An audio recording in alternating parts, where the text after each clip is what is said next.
Good morning, everyone. It's the morning of 7th of May, and I absolutely didn't expect to be creating another video so soon after the first one because there's some news hot off the press. They tell us that Sydney house prices slid 4%. I don't believe it. Out of all people, I don't believe it, because when they're telling us on the mainstream news, it's got to be wrong, fake news. But hey, I could be too skeptical and too conspiratorial. I'm not sure, but have a look. Tell me what you think. Welcome to The Business. I'm Elise Morgan. Coming up on the program, the mortgage debt time bomb, tightening lending standards as Sydney and Melbourne prices slide. And budgeting for personal tax cuts, doubts the Senate will be swayed to pass corporate tax cuts. Big city house price forecasts have slammed into reverse, with predictions Sydney and Melbourne could fall as much as 4% this year. It comes as regulators continue to tighten the screws on interest-only loans, with $500 billion worth due to expire over the next 4 years. Okay, yeah, well, correction, obviously, the house prices didn't slide.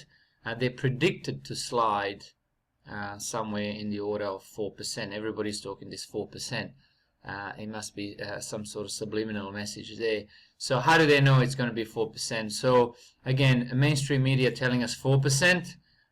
So it hasn't even happened. So if it happened, fair enough. Whether I believe it or not, say the figures would have been correct, then that's fine. But they're saying that's the prediction.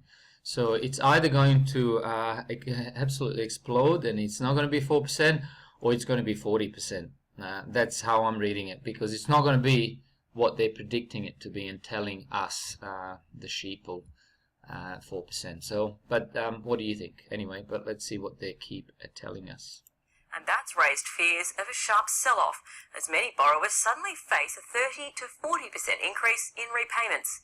Here's Carrington Clark. Sydney property prices have boomed, up 26% in 3 years. The median price is now around $1.2 million. Where do we go from here? It's your turn, sir. But things are changing, and homeowners are starting to feel the financial pinch. A lot of people are getting to the end of the interest-only portion and being asked to pay principal, and they're finding it quite a struggle. They just haven't really budgeted it in. Banking regulators have clamped down on interest-only loans, worried it was a risk to financial stability. Banks are now forcing more people to start to pay back the principal on their loan.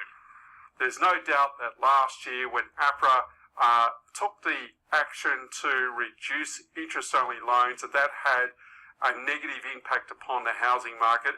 Nearly $500 billion worth of interest-only loans will expire over the next 4 years. That's 30% of all mortgages. By the RBA's reckoning, a typical interest-only loan... Okay, so it's $500 billion of interest-only mortgages, and that's only 30%. So that makes it $1.5 trillion in mortgages, just money lent, probably made out of thin air, to people to buy these houses, which are, tangible assets, let's be fair. But they're anybody's guess what they're worth. They were worth what people were able to borrow up to, and then continue to pay off the interest and supposedly the ones that in the the principal. So that's a lot of money in anybody's language. Of $400,000 will see repayments rise $583 per month when they have to start paying off the principal. SQM research says tighter lending standards are hurting prices, and it's downgraded predictions for house price rises this year. People who are under stress, looking to sell, will have to just meet the market. And so I think you'll see this persistent grind lower in house prices over the next couple of years. The Royal Commission could make it even harder for people to get loans. It's also possible that lending standards in Australia will be tightened further in the context of the current high level of public scrutiny on the banking industry. People who are under stress, looking to sell, will have to just meet the market. And so I think you'll see this persistent grind lower in house prices over the next couple of years. Today, Australia's second biggest mortgage lender announced a $4.2 billion half-year profit. 40% of its mortgages are interest only, the biggest share of the Big Four. But today, boss Brian Hartzer says he isn't worried. We think underlying demand is still strong, the economy is resilient, and we think housing values, broadly speaking, will hold up. Homeowners will be Oh, he hoping flinched. he is right. He definitely flinched there when he said house prices are going to hold up. Honestly, Hoping he is right. that's normally something that happens when people Is are resilient, and we think housing values, broadly speaking, will hold up.